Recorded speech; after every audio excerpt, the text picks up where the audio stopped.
அரசிடம் நேரடியாக பேசி உடனடியாக முதலமைச்சர் ஸ்டாலின் அவர்கள் தீவுத்திடலில் நமக்கு இடம் ஒதுக்கி கொடுத்து அனைத்து வசதிகளையும் செய்து கொடுத்து நம்ம தலைவருடைய இறுதி பயணத்திற்கு எல்லா விதத்திலும் நமக்கு உதவி செய்த தமிழக அரசுக்கும் முதலமைச்சர் ஸ்டாலின் அவர்களுக்கும் உதயாநிதி அவர்களுக்கும் அனைத்து அமைச்சர்களுக்கும் முதலில் தேசிய முற்போக்கு திராவிட கழகத்தின் சார்பாக நன்றிகளை தெரிவிச்சுக்கிறோம். அதே மாதிரி ராதாகிருஷ்ணன் அவர்களுக்கும் நம்ம இந்த நேரத்துல என்ன நைட் அண்ட் டே இருந்து ஒரே நாள்ல கார்பரேஷன் அதிகாரி மிஸ்டர் ராதாகிருஷ்ணன் நைட் அண்ட் டே நமக்காக வளைச்சு அந்த இடங்களை கிளீன் பண்ணி எல்லா ஷாமியானா சேர் போட்டு பக்காவா ரெடி பண்ணி கொடுத்திருக்காரு. பிடபிள்யூடிக்கும் நம்ம தேங்க்ஸ் சொல்லிக்கிறோம். அதே மாதிரி மினிஸ்டர் வேலு அவர்களுக்கும் நம்ம நன்றி சொல்றோம். அது மட்டும் கிடையாது, இந்த கேப்டனுடைய இறுதி பயணம் சிறப்பாக நடப்பதற்கு உறுதுணையாக இருந்த அனைத்து காவல்துறையை சேர்ந்தவர்களுக்கும் கேப்டன் சார்பாகவும் தேசிய முற்போக்கு திராவிட கழகத்தின் சார்பாகவும் எங்களுடைய Royal salute to the police department அப்படின்னு சொல்லி இந்த நேரத்துல அத்தனை காவல்துறையினருக்கும் நம்ம நன்றிகளை தெரிவிச்சுக்கிறோம். அது மட்டும் இல்லை, பத்திரிகை நண்பர்கள் அனைவரும் 2 நாட்களாக எங்களுடனேயே இருந்து அனைத்து செய்திகளையும் சேகரித்த பத்திரிகையாளர்களுக்கும் இந்த நேரத்தில் நான் நன்றியை தெரிவிச்சுக்கிறேன். இன்றைக்கு ஏறக்கூடிய இந்த 2 நாள் கேப்டனுடைய இறுதி சடங்கு ஏறக்குரிய இன்னைக்கு நம்ம தீவுத்திடல்ல இருந்து தலைமை கழகம் வரைக்கும் 14 கிலோமீட்டர் வந்திருக்கோம். ஏறக்குரிய 3 மணி நேரத்திற்கு மேலாக அந்த பயணம் இருந்திருக்கு. வழி நெடுக்க கேப்டனுக்கு வரவேற்பு கொடுத்த அத்தனை தொண்டர்களுக்கும் நிர்வாகிகளுக்கும் கழகத்தினருக்கும் பொதுமக்களுக்கும் என் 2 கரம் கூப்பி என்னுடைய நன்றிகளை நமது தேமுதிக சார்பாக உரித்தாக்குகிறேன். ஏன்னா இதுவரைக்கும் தமிழக அரசியல் வரலாற்றில் எந்த ஒரு தலைவருக்கும் கிடைக்காத ஒரு மிகப்பெரிய பேர் இன்றைக்கு நமது தலைவர் அவர்களுக்கு கிடைச்சிருக்கு. ஏன்னா நமக்கு வந்த புள்ளி விவரம் படி 2 நாட்களில் கேப்டனுடைய இறுதி சடங்கில் கலந்து கொண்டவர்கள் 15 லட்சத்திற்கும் மேலானவர்கள் என்பதை சொல்லி இருக்காங்க. இதுவரைக்கும் இது மாதிரி ஒரு எமோஷனல் பாசமான ஒரு கிரவுட் முதல் முறையாக தமிழ்நாடு பார்த்திருக்கிறது. அதற்கு நமது கேப்டன் அவர்கள் செய்த தர்மமும் அவருடைய நல்ல எண்ணமும் கடைசி வரைக்கும் அனைவருக்கும் உதவி செய்த அந்த குணமும் தான் இன்னைக்கு ஒட்டுமொத்த மக்களே இன்னைக்கு தெருவுல நின்று பிரிட்ஜ் எல்லாம் நின்று பூ தூவி அவரை நிச்சயமாக சொர்க்கத்திற்கு செல்லக்கூடிய அளவு வாழ்த்திய அனைத்து பேருக்கும் என்னுடைய 2 கரம் கூப்பி நான் நன்றிகளை தெரிவிச்சுக்கிறேன். நீங்க எல்லாரையும் உள்ள விடணும் தான் எனக்கு ஆசை. உங்க எல்லாருக்கும் தெரியும் நம்மளுடைய அலுவலகம் மிகவும் சின்ன இடம். அதனால இன்னைக்கு முதலமைச்சர், அமைச்சர்கள், விஐபிஸ் எல்லாரும் வந்திருந்தாங்க. அதே மாதிரி இந்த இறுதி சடங்கில் பங்கேற்க வந்திருந்த நமது ஏடிஎம்கே அமைச்சர் ஜெயக்குமார் அவர்களுக்கும், ஜி.கே. வாசன் அவர்களுக்கும், அதே போல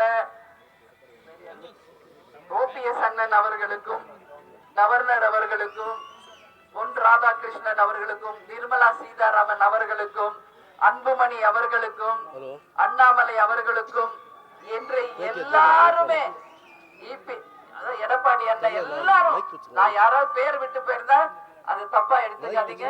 அந்த அத்தனை பேருக்குமே தேமுதிக சார்பாக நம்ம நன்றிகளை தெரிவிச்சுக்கிறோம். இன்றைக்கு ராகுல் காந்தி அவர்கள் தொலைபேசியிலே தொடர்பு கொண்டு கேப்டனுடைய இந்த இறுதி சடங்குக்காக கண்டோலன்ஸ் அவர் சார்பாகவும் அவரது குடும்பத்தின் சார்பாகவும் என்னிடம் தொலைபேசியில் தொடர்பு கொண்டு பேசினார். அவருக்கு தேமுதிக சார்பாக, கேப்டன் சார்பாக நம்ம நன்றிகளை தெரிவிச்சிருக்கிறோம். அதே மாதிரி இன்னைக்கு நம்ம பார்த்தோம்னா எல்லாருக்கும், அதாவது இப்போ நீங்க எல்லாரும் வெளியே இருந்து கேட்டிருப்பீங்க, அரசு மரியாதையுடன் 21 குண்டுகள் முழங்க நமது தலைவர் அவர்களுக்கு அரசாங்கத்தினுடைய உரிய மரியாதைக்கான அந்த நல்லடக்கம் நடந்திருக்கிறது. அவரை இன்னைக்கு நம்ம சந்தன பேழையில வைத்து சிறப்பான முறையில நமது தலைவர் அவர்களை நாம் உடல் அடக்கம் செய்திருக்கிறோம். உங்க எல்லாருக்கும் நான் ஒரு விஷயம் சொல்றேன், தலைவர் அவர்களுடைய கையில என்னைக்கு நம்ம கட்சி மோதிரம் போட்டிருப்பாருல, அது அவர் கையிலேயே இருக்கட்டும். அவர் ஆரம்பிச்ச இந்த கட்சி, அந்த மோதிரம் என்றைக்கும் தலைவர் வேஷ்டியோடையும் அந்த கட்சி வேஷ்டியோடு தான் நம்ம தலைவர் அவர்களை இன்னைக்கு நல்லடக்கம் பண்ணியிருக்கோம். அதனால உங்க எல்லா தொண்டர்களுக்கும் என்னுடைய உங்கள் பாதம் பணிந்து உங்கள் அன்னியாக இந்த நேரத்துல என்னுடைய நன்றிகளை நான் தெரிவிச்சுக்கிறேன். ஏன்னா இன்னைக்கு ஒரு மிக மிக நம்ம ஒரு சோகமான ஒரு நிலையில இருக்கும். நம்ம தலைவரையே நாம இழந்திருக்கிறோம். ஆனாலும் நாம் அனைவரும் ஒன்று சேர்ந்து நமது தலைவருடைய கனவை நிச்சயமாக வெற்றி பெற செய்து அந்த வெற்றி கனியை அவர் பாதத்தில் சமர்ப்பிக்கும் நாள் தான் தேமுதிக உண்மையான வெற்றி நாள் என்பதை இந்த நல்ல நாளில் நாம் அனைவரும் சேர்ந்து சூளுரைப்போம், உறுதி ஏற்போம் என்பதை இந்த நேரத்தில் நான் தெரிவிச்சுக்கிறேன். அதே மாதிரி இன்னைக்கு எல்லா இடத்துலயுமே உங்ககிட்ட நான் சொல்றேன், இந்த இடத்துல கேப்டன் அவர்களுக்கு நிரந்தரமாக எப்படி பீச்ல ஒவ்வொரு தலைவருக்கும் சமாதி அமைத்து இருக்கிறார்களோ அதே போல நமது தலைவர் அவர்களுக்கும் நம்பர் 1 குவாலிட்டியில சமாதி அமைத்து அங்க அவருடைய புகைப்படம் வைக்கப்பட்டு 24 மணி நேரம் விளக்கு எரிச்சு டெய்லி பூ அலங்காரம் செய்து அவருக்கு டெய்லி நம்ம பூஜை செய்து ஒட்டுமொத்த தொண்டர்களும் அவரை வழிபடக்கூடிய ஒரு கோயிலாக நிச்சயமாக நாம மாற்ற இருக்கிறோம் என்பதை இந்த நேரத்தில் உங்க எல்லாருக்குமே நான் தெரிவிச்சுக்கிறேன். அதனால இவ்வளவு நாள் 2 நாட்கள் எங்களுடனே நம்ம எல்லாரும் ஒன்னா இருந்து தலைவருடைய இறுதி பயணத்தை நல்லபடியாக நம்ம முடிச்சிருக்கோம். நிச்சயமாக தலைவர் எங்கேயும் போயிடல, நம்ம கூட தான் இருக்கிறாரு. நம்மளில் ஒருவராக நமக்குள்ளதான் நம்ம தலைவர் இருக்கிறார் என்பதை நீங்க எல்லாரும் நினைங்க. அவரு நிச்சயம் வானுலகத்துல இருந்தாலும் சொர்க்கத்துக்கு தான் அந்த ஆத்மா போயிருக்கும். தர்மவான் கர்ணன் அவரு. அதனால அங்கிருந்து நம்மளை வாழ்த்திக்கிட்டு தான் இருப்பாரு. ஒவ்வொருவரையும் அவர் வாழ்த்திக்கிட்டு தான் இருப்பார் என்பதை நிச்சயமாக இந்த நேரத்துல சொல்றேன். அதனால உங்க அத்தனை பேருக்கும் தேசிய முற்போக்கு திராவிட கழகத்தினுடைய அத்தனை நிர்வாகிகள், மாவட்ட செயலாளர்கள், தொண்டர்கள் எல்லாரும், தொண்டரணி எல்லாம் ஒவ்வொருத்தரா நான் சொல்ல முடியாது, அத்தனை பேருக்கும் இருகரம் கூப்பி என்னுடைய நன்றிகளை தெரிவிச்சுக்கிறேன். அதே மாதிரி நம்ம கேப்டன் பயணிச்சது கலைத்துறையில் இருந்தும் பல்வேறு பேர் கேப்டனுக்கு இறுதி அஞ்சலி செலுத்தி இருக்காங்க. எனவே திரை உலகை சேர்ந்த அனைவருக்குமே தேமுதிக சார்பாக இந்த நேரத்திலே நாம் நன்றிகளை தெரிவித்துக் கொள்கிறோம். எனவே யார் பேராவது விட்டு போயிருந்தா தப்பா எடுத்துக்காதீங்க. ஏன்னா இன்னைக்கு ரொம்ப ஒரு சோகமான ஒரு மனநிலையில தான் எல்லாருமே இருக்கிறோம். அதனால நிச்சயமாக இனி வருங்காலங்களை நான் பிரஸ் மீட் வைக்கும்போது இன்னும் தெளிவாக உங்களுக்கு எல்லாவற்றையும் பேசுவேன் என்று சொல்றேன்.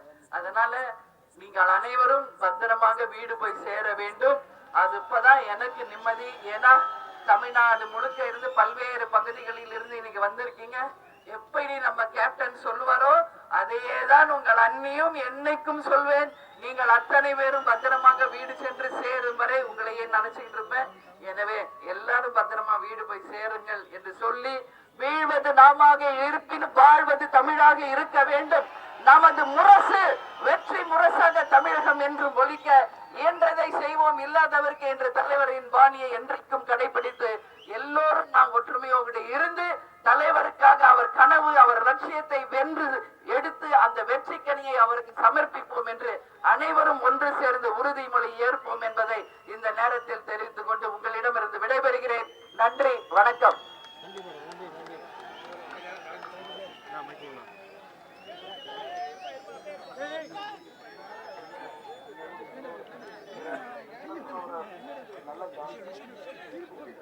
கழக தோழர்கள் அமைதியாக காஞ்சி வீட்டுக்கு போகலாம். ஆமா, உண்மையிலே இவ்வளவு நேரம் நீங்க பொறுமையா இருந்து தலைவருடைய இறுதி சடங்குகளை கலந்து கொண்ட நம்முடைய கழக தோழர்கள், ஏன்னா எல்லாம் தமிழ்நாடு ஃபுல்லா வந்திருக்கீங்க. எல்லாமே பத்திரமாக வீட்டுக்கு செல்லுங்க, அமைதியா கலந்து போங்க வீட்டுக்கு.